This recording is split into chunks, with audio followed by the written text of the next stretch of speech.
Hello.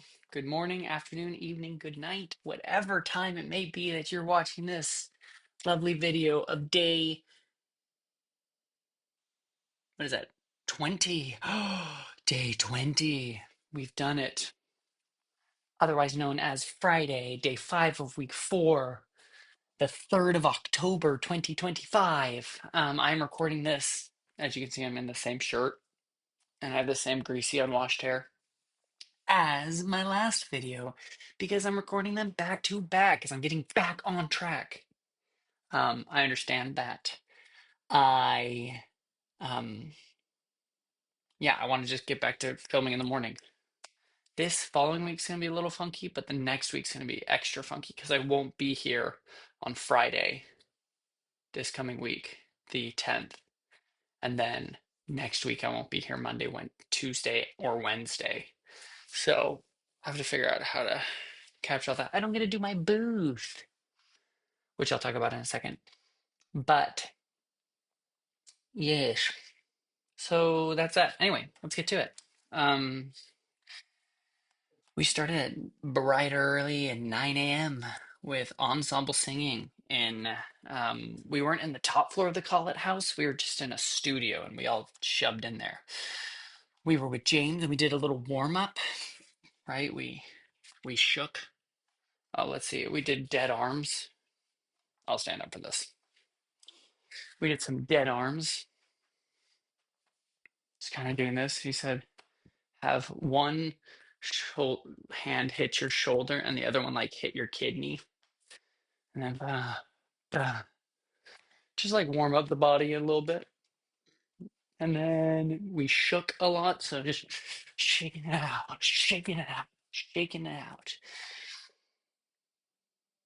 We did a back twist. What was that? I don't remember. Just like twisting our back, probably. And that was that. And then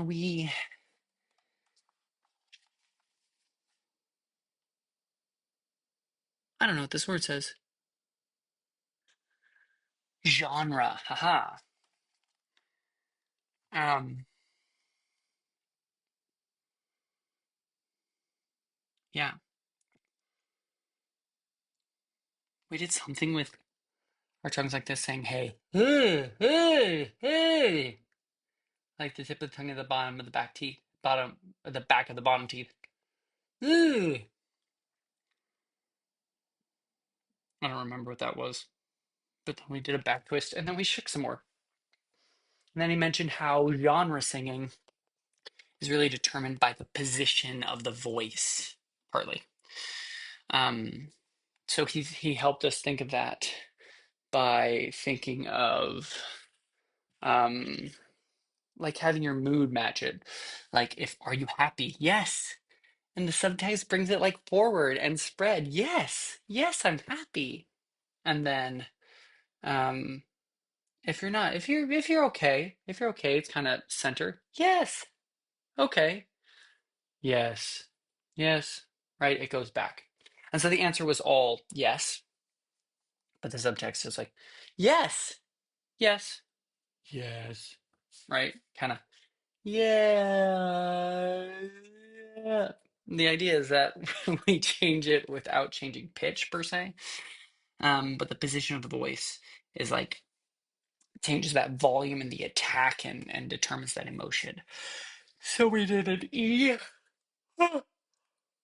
like a Baki.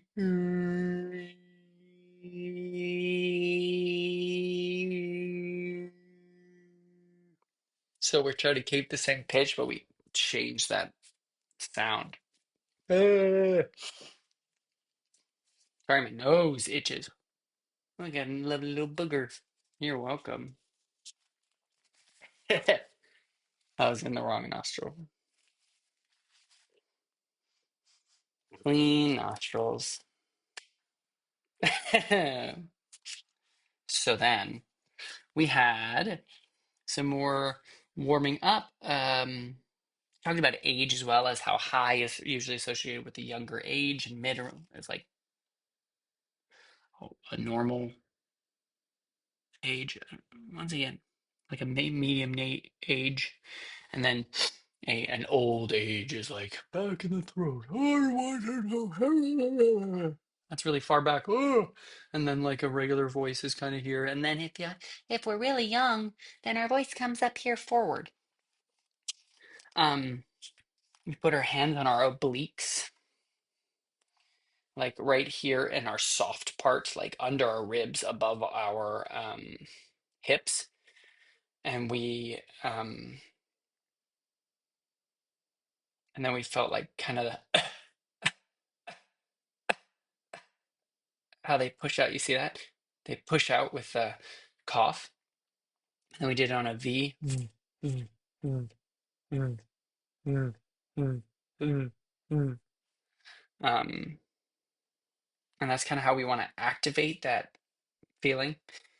And then we um, did it on a ha, ha, ha, ha, ha, ha, which apparently is good for riffs to have control over there because then you can like follow it. I don't know yet. But you need to consciously connect with your body. And then we did more on a ha. And then we reviewed ah, poor bird, take thy flight high above the sorrows of the night. I think that was that. And then rose, rose, rose, rose, rose, rose. Shall I ever see thee wed? I marry that I shout when thou art dead, dead. I don't have quite a low voice. But and then we learned a new one, which let's see if I remember. I wrote it down. Hey ho, nobody home. Meat and drink, and many have I none. Still I will be merry, very merry. Hey ho, hey ho. Something. I think I'm close. Hey ho, nobody home. Meat and drink, and many have I. And merry money, and money have I none. Still I will be merry, very merry. Hey ho, hey ho. I think that's right. I'm close. And so then we did, we separated into three groups. And then by just counting off this 1, 2, 3, 1, 2, 3, 1, 2, 3, and so on and so forth. And then the ones did ah, poor bird, take thy flight high above the sorrows of the night.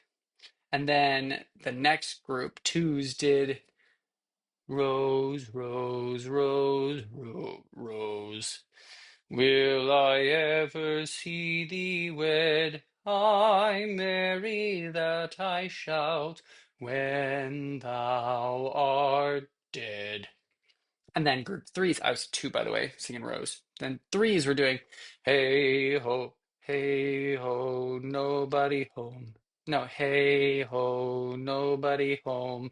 Meat and drink and money have I none. Still I will be merry, very merry. Hey ho, hey ho. I don't know if that meat or drink or money have I none. That sounds very similar to the other one. Anyway, that might be a little different. But and so then and then we went through all of them in a round. And so and then he was gonna like I think have each of us individually start in the round and it was gonna be chaos. But I don't know what it sounded like. I was too busy like trying to keep the rhythm and the pitch and whatnot. But then it was fun. And then we separated oh yeah, we did do smaller groups within our groups to do a canon of our numbers. So it's like three or four, and then we're doing rose, rose, rose, rose. Will the cowlight ever see thee wed? I'm merry that I will when thou art dead. Right, and then it was like within our group of two, there was that canon going on, and then their canons going on. It was the whole thing. Then we went over accentuate the positive. What is it? We got the last page, but it's I don't know how the verse goes. Gather, gather round me, everybody, gather round me while I preach some. Feel a sermon coming on me. The topic will be sin. I don't know. If you want to hear my story about while I start reviewing the attitude of doing right, you've got to accentuate the positive, eliminate the negative. Latch on to the affirmative. Don't mess with Mr. In Between. You gotta spread joy up to the maximum. Bring gloom down to the minimum. Have faith or pandemonium liable to walk upon the screen. To illustrate my last remark, Jonah in the whale, Noah in the ark. What did they do? Just when everything looked so dark, man, they said we better accentuate the positive, and ate the negative. Latch on to the affirmative. Don't mess with Mr. In Between. No, don't mess with Mr. In Between. Something like that. So we learned the end of that, and then we practiced that a little bit, and then that was it. Also, this in British talking is a system. One system, two system, three system. I don't know what we call it in America. I couldn't remember. It's not a measure. A measure is an individual. A bar, maybe? So that might be it. So then we just had that, and it was a 50-minute class. It was cool. And then we went to movement, and I left my notebook in Call It House, which was tragic. It was funny because Heriberto talked about how it's good. He challenged us to not take notes until the end of the day, and then whatever you write is what you remember and what you've actually learned, which I disagree with because I won't remember it or learn it unless I write it down. I'm losing a lot of information if I don't do it that way. But I didn't have my notebook, and so I opened up my little voice journal and wrote these little bitty notes to help me remember. And then I wrote down some stuff, and I just finished it right before doing this video because I had forgotten. So some of this is from memory, but we'll see. Okay, so first we started walking the space as we do in movement class. And then we got paired up with another student and we did a back release where you go back to back and you put up your hands and then the other one grabs your wrists and then they lean forward and you get your hips below their hips and their feet dangle and you just get this like back bend stretch. And then we went the other way around and it was delightful. It was so nice. My shoulders are not flexible. Look at that. That's the part because they go, what the heck? And then this way, nothing. I used to be able to like I was trying to do this stretch. Your boy ain't not flexible. My hamstrings are getting flexible. I can like grab my foot now. You can't see. Ta-da! That's a straight leg. Anyway, unimportant. So we did that, and then it was really nice. And then we talked about imagination, and Heriberto said that he that imagination is like the greatest tool for an actor because it creates limitless possibilities, and it helps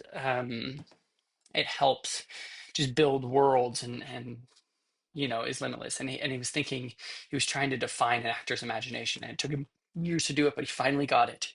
And he said, "Don't judge me. It is from Toy Story to infinity and beyond." Oh, wow. I know, but like infinity and beyond. And it was fun. Shout out Sandridge. And so then yeah, we started talking about like how we used to be able to create worlds as we were kids, and we had all these abilities and these ideas. And then somewhere along the line, right around 7 or 8, we started either getting self-conscious or forgetting how to do it. And so we did a game where we picked a spot and we imagined playing with our favorite toy as a kid. And he said, don't regress, don't become like a kid, right? But connect with the imagination of a kid and don't like try to think back and be like, oh, before my favorite toy was this, but just play with it. And so I went in the corner. Oh, and the idea was to build it and see how far and how extreme you could go with this. So I was playing with little action figures, and then it was building, and then it was a little Spider-Man. When I was a kid, I had this little Spider-Man with magnet hands, so cool. And I was like moving around and stuff. And then I always feel limited in movement classes because it feels like you shouldn't use words or something like that. I don't know, it's hard to explain because it's not that like words are bad. It's just um it's movement focused and maybe just like sounds, not words. But when I was a kid, I'd be like making noise. No, help, do this, save me. But I get a little like, is that the right way to do this exercise? You'll see how it panned out for me in a minute. But so then and then I became the creature, and then there I was an ape because I love being a monkey. And I was like, oh, oh, moving around, and then I was attacking, and then it was like I was in King Kong, and I was King Kong, and I was fighting the gorillas and beaten. And no, I was the gorilla. I was fighting the T-Rexes, and I was fighting them. And that was really fun. And then I transformed, and I was just a person, and it was just really fun and evolved from different ideas and different just seamlessly from one idea to another one. And then um and then I got blinded by something. It became like a stealth mission. Oh yeah, and I was trying to steal something, so I was like going through like those laser things and trying to avoid things and all this movement and stuff. And then I got blinded. I was like, oh no. And then I was blind, and then I was trying to like go around. And then Heriberto said, now join someone else. Be a part of their group and their imagination. See what you can create. And I was like, I'm blind. I can't just not be blind. So I was trying to join someone's group. I just like close my eyes and bumping into them and be like, help me. And maybe they would be a witch or a sorceress or sorcerer or something and save me.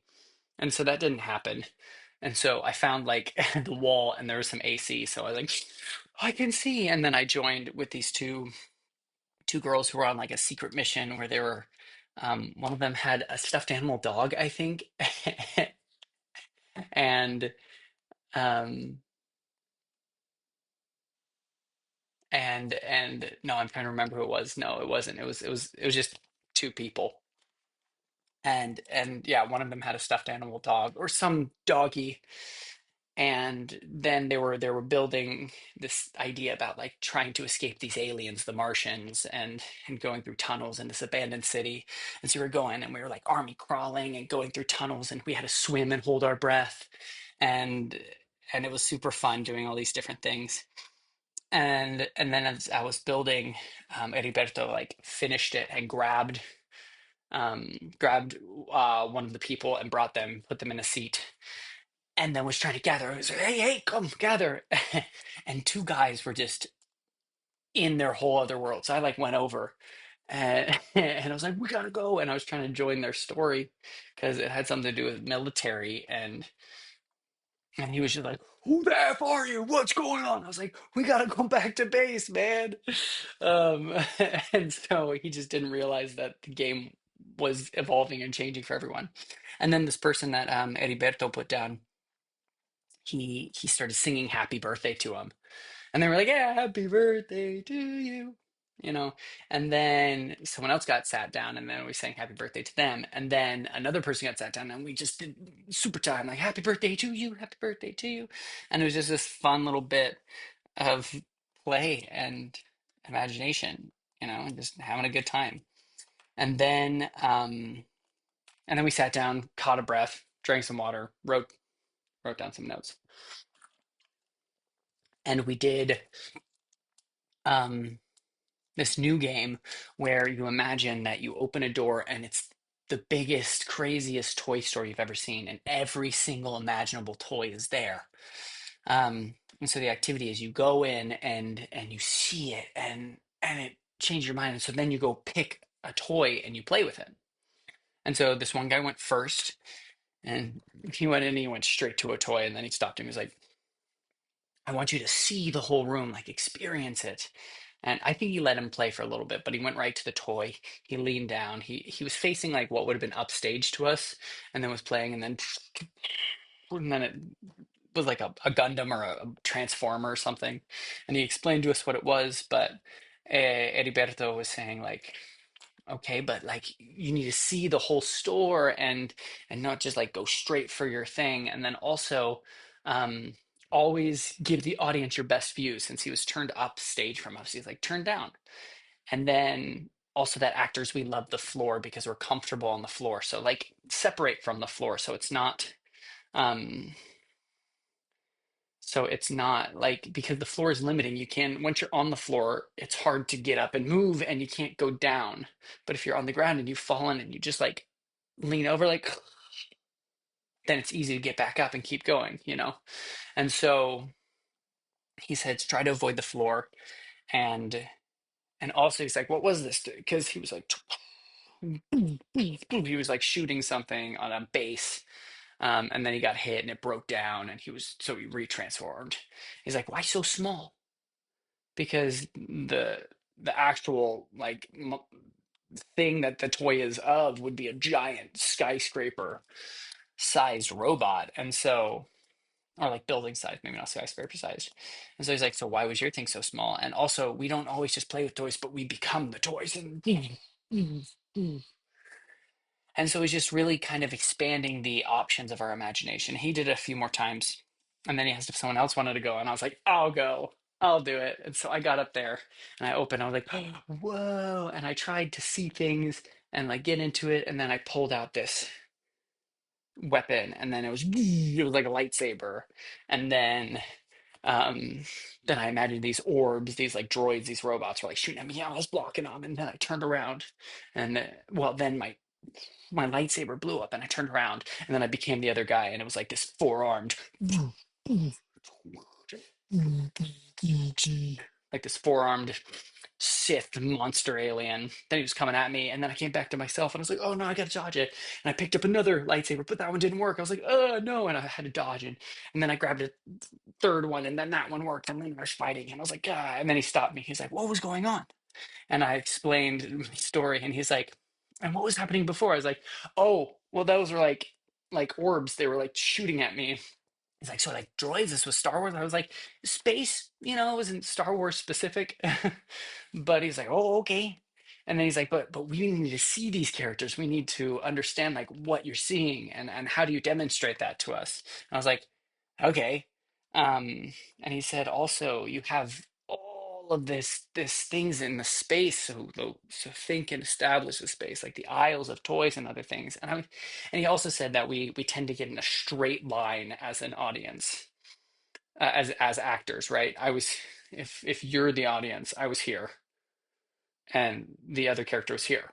So just a straight line. We're going, do, do, do, do. But I can spin. I can work in three dimensions, and I wasn't. Um,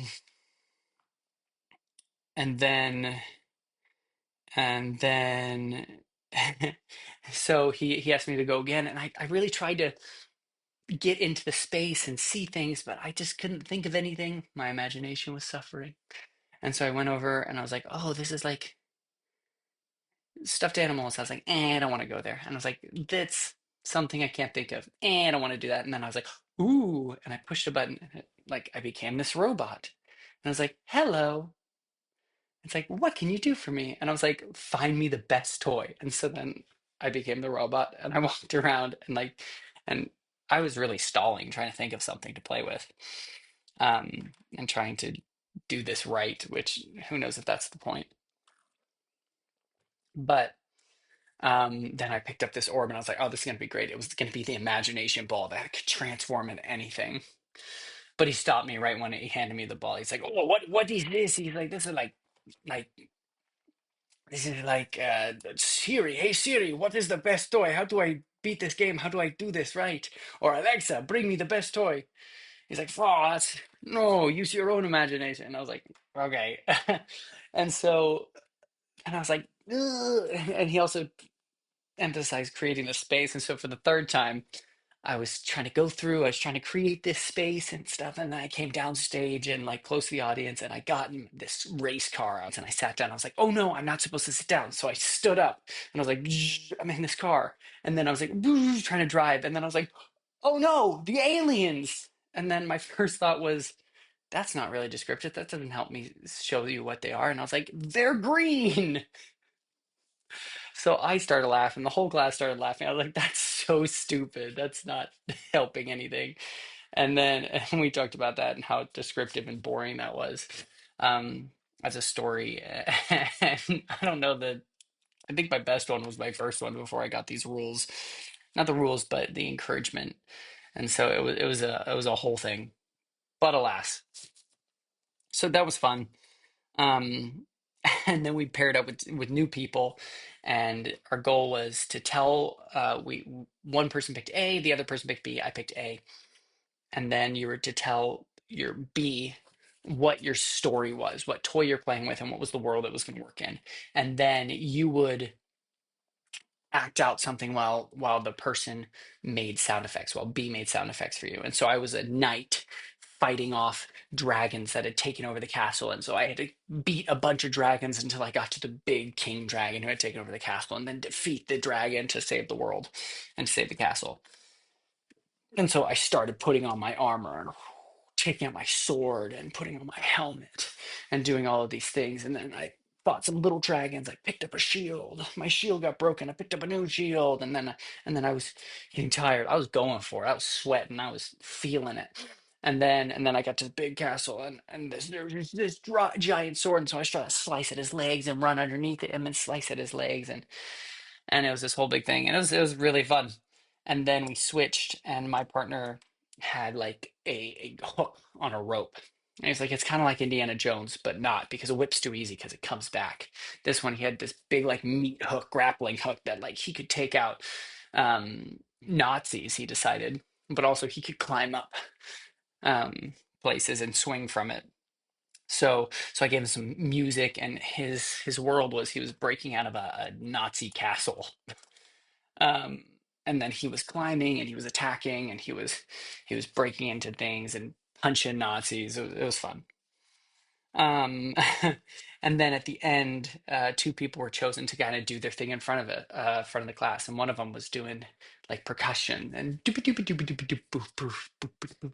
And it turns out that she is a percussionist, and then her partner was doing all of the sound effects. So it was like doop doop doop doop doop doop doop doop doop. Right? She had like this whole kind of setup, and then Eddie pushed her to like add more to it. It's like, here's a kick drum, so you have to kick it. And then it's like, and now you're playing Beethoven's Fifth Symphony, Ninth Symphony, the ba da da dum, do do do do, do do do do do do do do do do. And Nick was one of the people was trying to remember it, and um, the one doing the vocalization was trying to remember what it was like, and the person doing the sounds and doing the actions was trying to get loose with it. And then Heriberto was like, yeah, no, this is a drum that you have to kick. And then so she was kicking it, and it was fun, and it kind of just expanded the ideas. Then we had lunch, and I think it was my first time in a little bit that I just like went to lunch and I enjoyed lunch. And it was, I think, our early lunch. So it was nice and quiet, and we just chilled and talked to people. And then we had booths. And I was, again, not super happy with my preparation for booths. I don't know. I wanted to have practiced it more. I always want to have practiced it more, but I set up my day to practice it on, was it Thursday? Yeah, I think on Thursday, when I was figuring out all of the plane ticket stuff, and I was calling JetBlue and my mom and Emma, spending like 2 hours on that whole thing. So that didn't end up happening the way I wanted it to. So then, yeah, but we went for it. And so what we did is we walked the space, we stepped out, stepped back in. I think we took a breath. We stepped out, took a breath, and stepped back in. The first person's idea was to a friend that was in the hospital that wasn't able to stand, and her prompt was to make someone laugh. And so she started out by going, "Yo, dog, woo, woo, woo," like barking because she knew that um, that barking would make this person laugh. And so, and it was interesting how this prompt really makes you focus on the receiver and becomes moving and specific because it's not focused on your character. Then the next person, his prompt, I believe, was to persuade. It was a grown son pretending, um, no, parenting, sorry, parenting his father to get him to do treatment for some illness, some cancer. It's like, hey, you just have to like do it. You're being a coward. You're being this thing. Um, and then Ollie cautioned about pulling too much from real life because it can be stale or dangerous, right? Stale because it's things we've already gone through, or dangerous because we can like get too involved in our own emotions and our own selves. And these emotional memories are precious to us. So be wary about that. And then we talked a little bit about the separation and difference between persuasion and intervention, and if that was really kind of meeting it. Then the next girl did ending a marriage after seeing him cheating, like at a spa or something. And so she was picking him apart, and it was pretty aggressive. And the question was like, are they happy? And what, like, were they happy like before? And she decided no, that it was just kind of this thing that went and happened. And then Ollie was like, what if they were happy? Well, wouldn't that be more interesting? If they were happy. And it's how can you sharpen the circumstances, and and he talked about putting your character in the way of horrible circumstances. Like, how difficult can you make it for your character?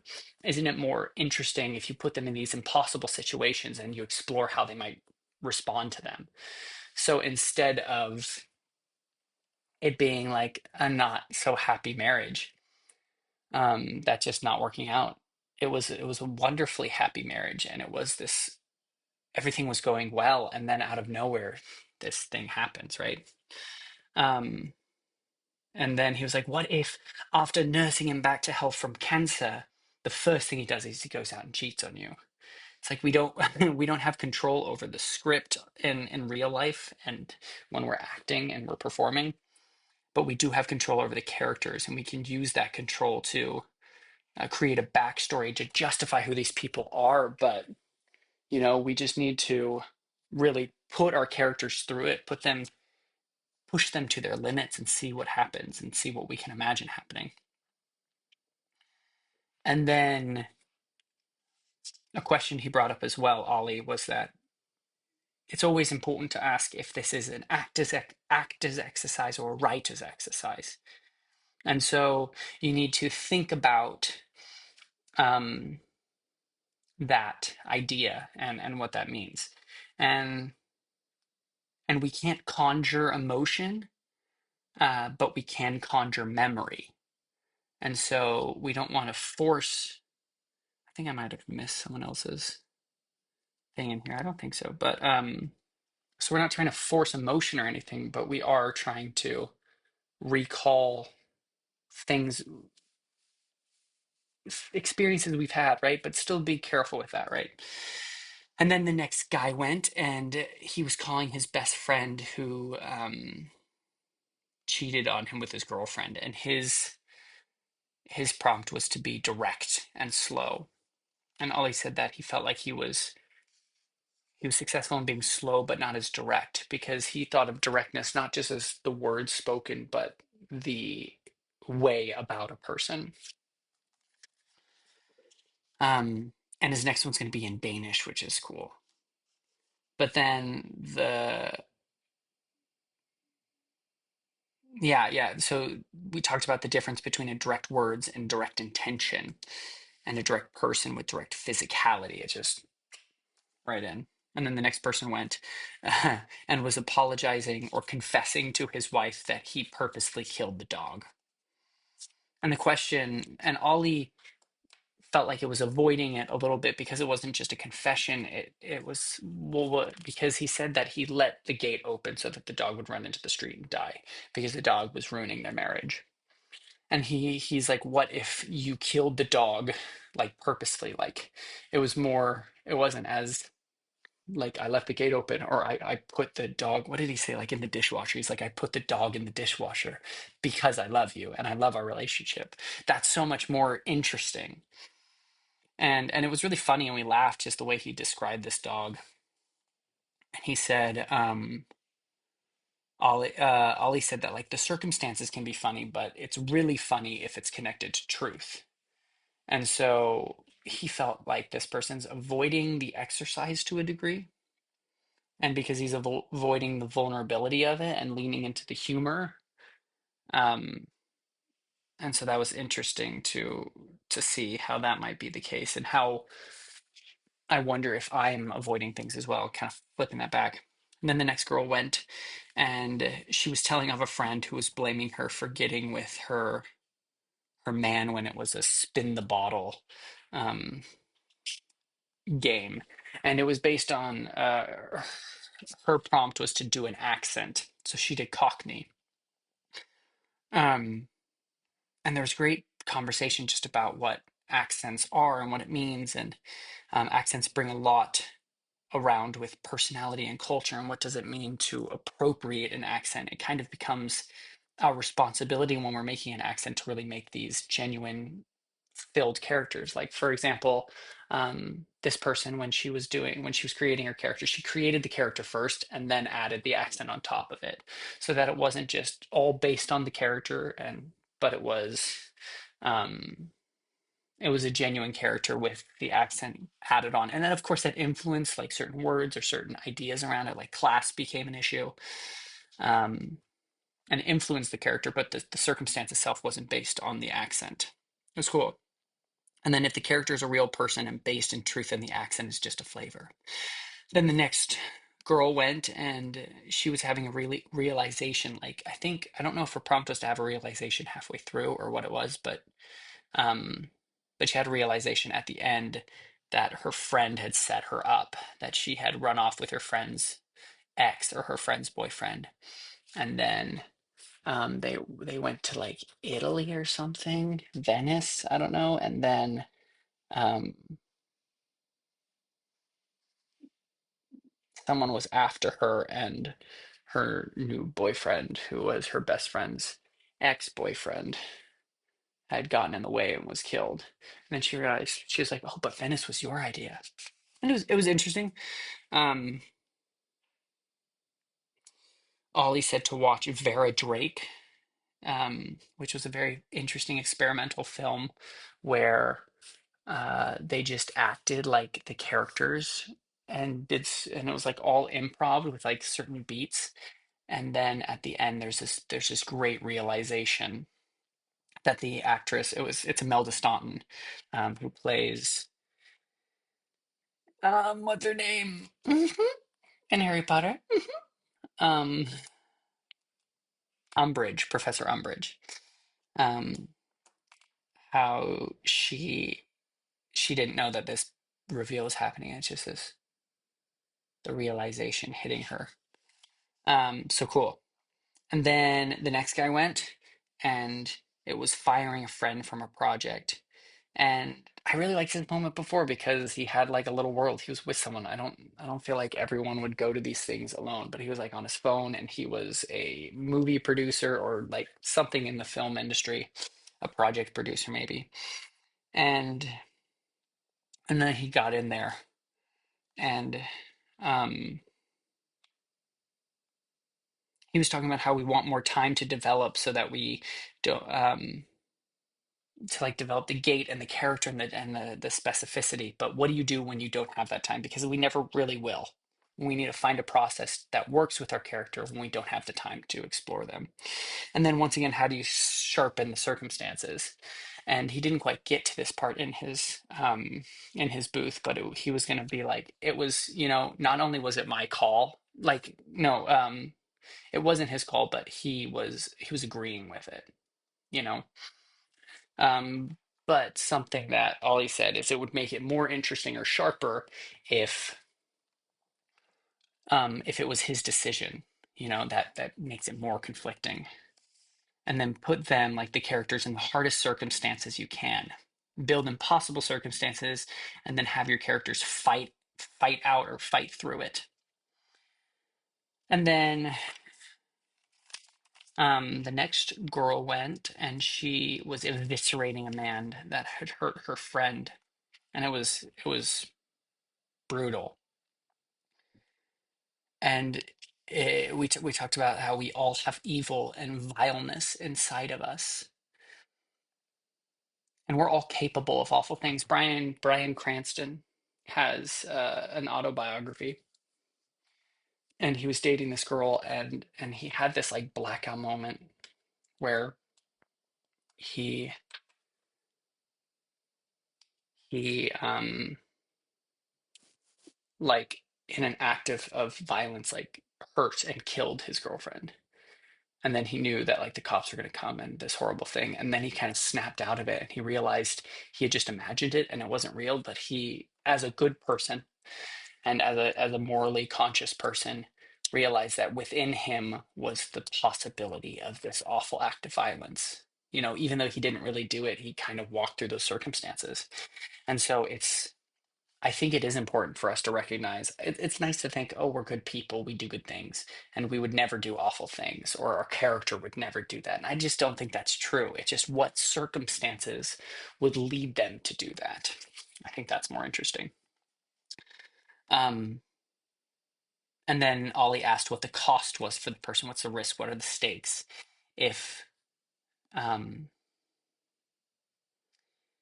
Because she was basically threatening this high-powered person who had hurt her friend that she was going to kill him and torture him and stand over his kids while they sleep and just hurt his family. And it was just this brutal thing, you know, and she was going to do it. And so it was like a courtesy just to torture him. So not really a courtesy, but it was part of the psychological torture of these evil, awful things she was going to do.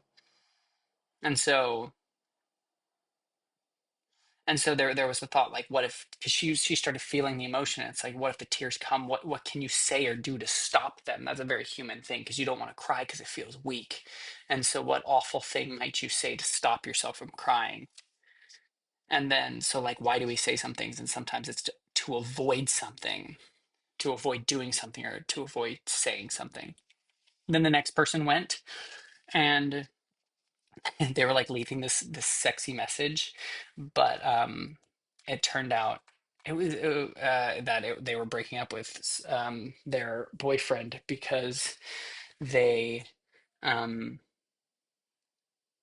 because or partner, whomever, because they saw them cheating on them with some old woman in a bar, and it was brutal. Um and it talks about like if a person is wearing a mask, how can they keep it on? Like, what do they do to have to maintain that mask and not show just their raw emotions? Because we so seldom just show ourselves, right? There's always layers and complication to people. So what does that mean to show oneself? Um, and then it's about winning, right? Even if this character's body was betraying her, like if she was crying or like stopping, like she is trying to win by not crying, win by not being hurt. And so it was interesting. Then the next person went, and it was a confession of love for a coworker, and how she was just in love with him, and they had these moments at the coffee break and stuff, and talked about like if it was hard to say and what was at risk, and playing up those risks, like what happens if he rejects you, and how does that affect your character? Because what if it ruins your work, or you have to change jobs? There has to be a cost, right? Her next prompt is that she's only allowed to say 10 words in the whole 2 minutes, so that's fascinating. um Then the next person went, and she was telling a friend that they were going to be, um,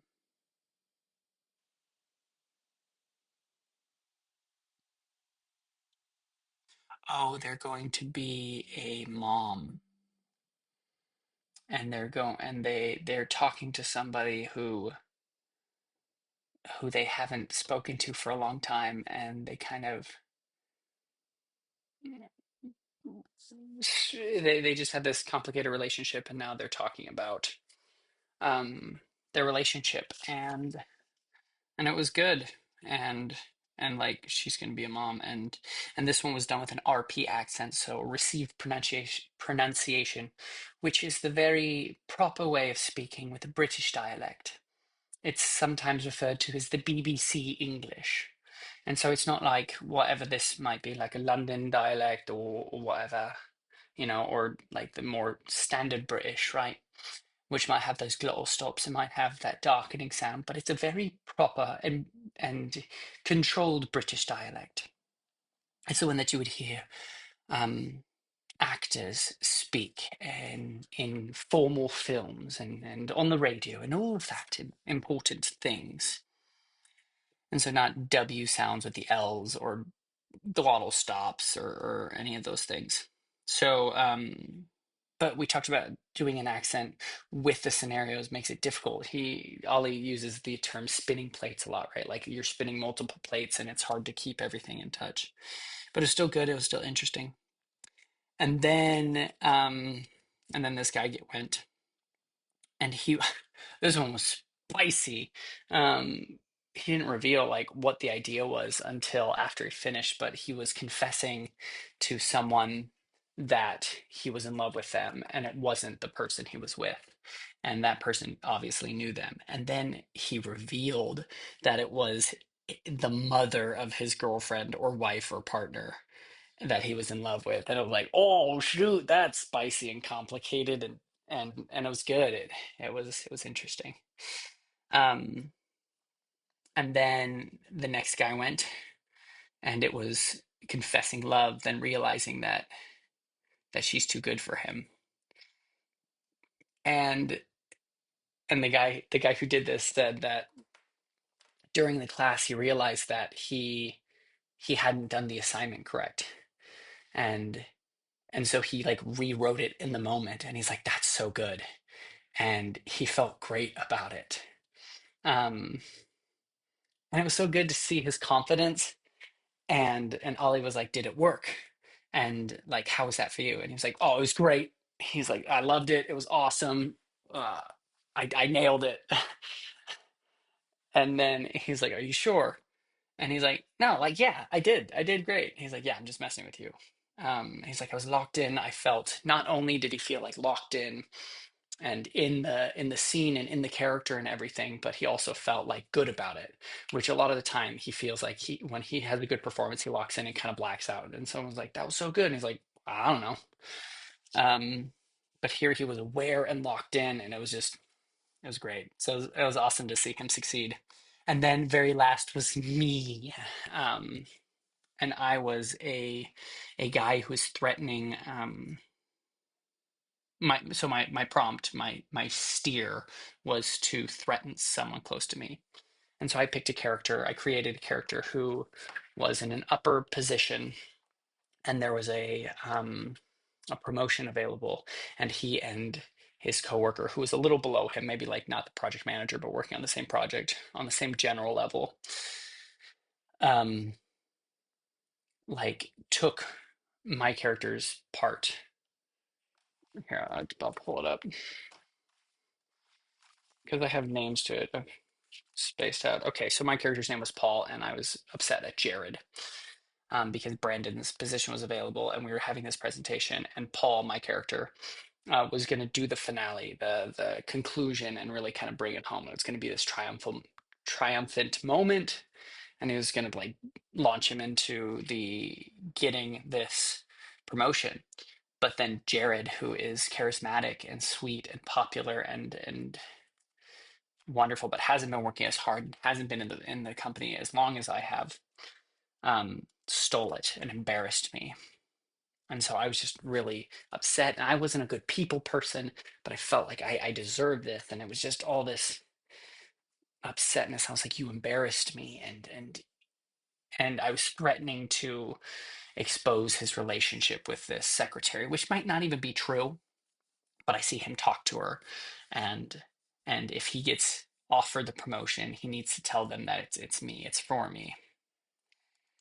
And so Ollie asked me, like, how many times has my character spoken about this? And I was thinking that that character was good. And he was a good person, and my character was just insecure and misreading it. But how much more interesting if we were supposed to be friends and I had talked to him like multiple times about it before, and he still kept doing it and kept like taking my ideas and things. And the bigger the back, the bigger the front, meaning like the deeper the situations and the backstory is that have led to this moment, the richer the front is. And like right deep in the relationship, and that will deepen the hatred and the pain. And it doesn't have to be, and it doesn't have to be true. This was something I was just thinking about, but it is for my character. Only work in the truth of your character, right? Like I could perceive these things happening over and over and over again. Um, but but it might not be true, but it doesn't matter because it is true to my character. And so my homework is to take the same idea but deepen it. So I will blackmail someone with a personal relationship to me. But I'm not going to be here on Friday, so I don't know when I'll get to do that. Um, yeah. So then lastly was practical voice with Tamsin, and we discussed the reading, which I did not finish, really do, um, which I didn't feel good about, and I'm going to go back and I'm going to read it. But we discussed it, and then um, yeah, I was with a group and we kind of talked, and one of the guys in my group read it and took notes and loved it, and that was great. So we kind of based off of him. And then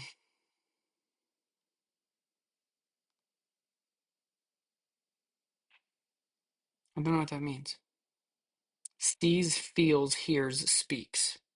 It's the actor's job to develop those things. I think that's just kind of the technique and technical side of things that we're supposed to develop our how we see things, how we feel things, how we hear things, and how we speak things, maybe. But we talked a lot about the anatomy for voice, the anatomy and imagination is crucial, right? Imagination is a muscle. You can work and strengthen it. So like if you imagine your body doing things, it helps and it's connected with your anatomy.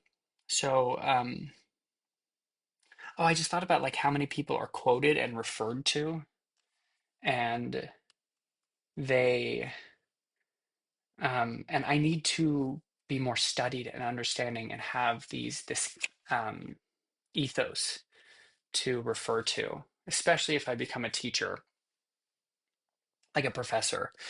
It's important. We talked a little bit about Patsy Rodenberg, Rodenberg, who was the voice, the person who focused on voice, head of the voice department at Guildhall, and had recently kind of, I don't know, been let go or stepped away because she kind of had this moment where she's like, they don't teach technique anymore. They don't, actors are lazy and all this stuff. And now she has a podcast and this super prestigious program where you have to be like a millionaire to afford it. And she's in Portugal and you can come and study with her. But there's this whole thing.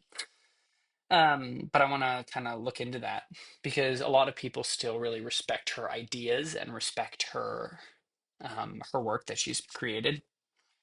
And then we observed and analyzed the skeleton, right? We focused a lot on the spine because that's like our center.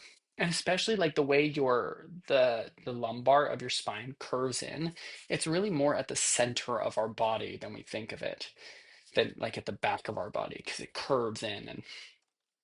And so some anatomy facts is there are 33 vertebrae. 7 of those are cervical in your neck, right? 12 of those are thoracic in your thorax, kind of like attached to the ribs. And then you have 5 lumbar, which is your lower back, not attached to the ribs. And then you have 5 fused. Is that right? 10, 5, 10, 22, 29. My math is off. But you have the sacral region. Um, and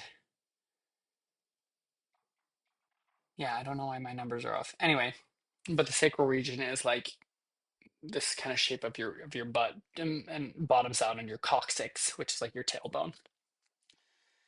Then we did a spine buzzing exercise, and the way you do that, we did it with a partner, is you start at this little nub on the back of your neck, that nubby bit, and you rub it like this, and you say release, and you go to the next vertebrae, release, release, release. And as you're doing that, your partner is trying to like relax and move down one vertebrae at a time. Just we talk about like a fold that we do a lot, trying to release one at a time. But this is like really connecting the touch sensation with it. And then once you get all the way to the bottom, you just go to the waistband. You're not like getting up in the coccyx. But then you say if you have anything else, release it, and then you hold your hand on the back of their lumbar and you swipe away any other pressure and say release anything else that you have. And then they hang there for a minute that they need.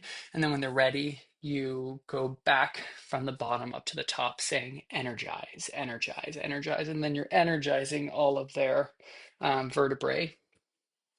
And then um,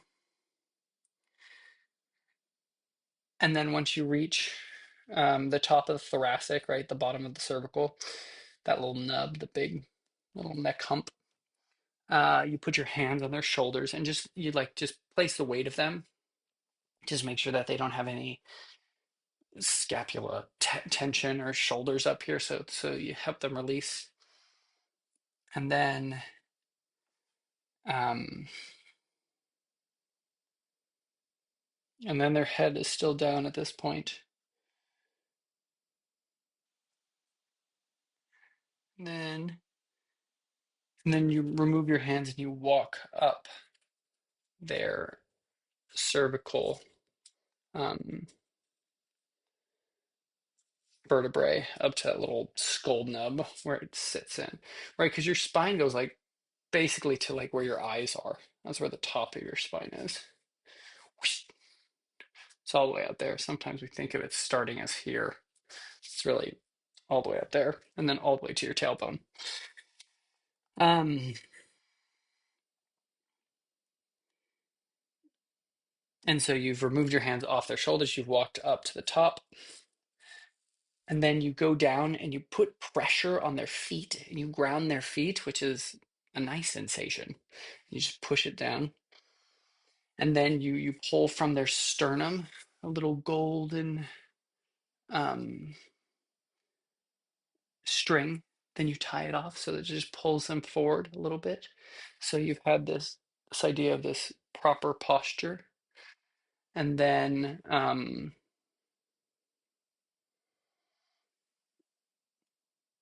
you place your hand on their lumbar and you walk with them.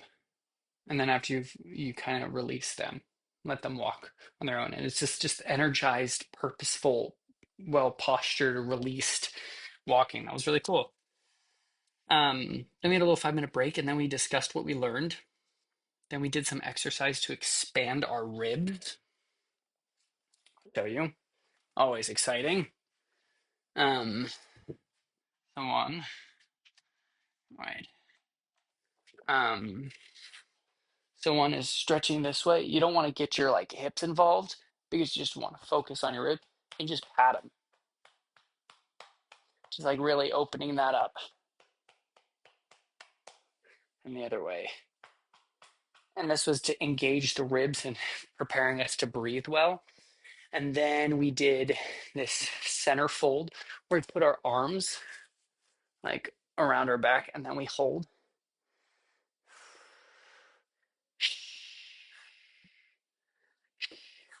it's not happening for me, but I don't even know if you can see. That's the idea. You kind of hold back here and then you lean forward. And then we went off. We breathed in a soft When I first did it, I felt some pain back there, which was interesting. But yeah, but it was a good release. And then we added some text, and so we walked a bit with the text, and then we were negotiating who spoke when. So we would just say part of our text, Lysander. Um, let let your Hermia something. What was my line? Let your doesn't matter, but it's in my head now. Another one of my longish lines. Lysander, keep thy Hermia, I will none. If e'er I loved her, that love is gone. My heart to her as guest wise sojourned. All that love is gone. I keep reading all that love is gone. My heart to her was but as guest wise sojourned, and now to Helen it is safe. It is home returned there to remain. Need to work on it apparently. And then we went in a circle and continued, and then we're connecting with people and negotiating turns. And then we looked at the anatomy of a diaphragm and watched some videos and really thought about how, I think when we think about breathing in, we think of lift, but actually the diaphragm goes down when we're breathing in to create that vacuum that sucks air in. That's creating that vacuum. And excuse me. And when you blow out, that's where it goes. So, and then we finished with one of those children's parachutes to really demonstrate it. And then we went underneath. And that was the day.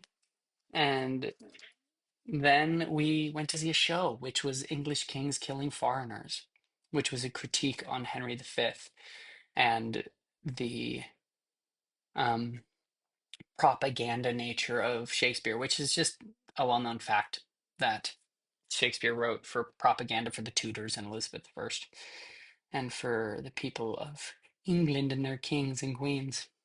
So, alas, that was Friday, end of the week, last day of week 4. Boom.